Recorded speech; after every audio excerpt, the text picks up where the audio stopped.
صلی اللہ علیہ وسلم، صلی اللہ علیہ وسلم۔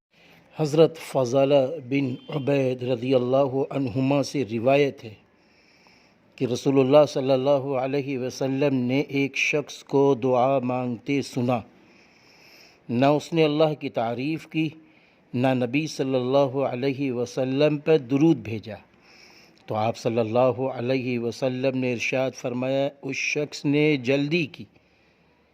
پھر آپ صلی اللہ علیہ وسلم نے اس کو بلایا اور اس سے فرمایا کسی اور سے کہ جب نماز سے فارغ ہو جاؤ تو پہلے اللہ کی تعریف کرو، پھر مجھ پر درود بھیجو، پھر جو چاہو دعا کرو۔ ابو داؤد شریف۔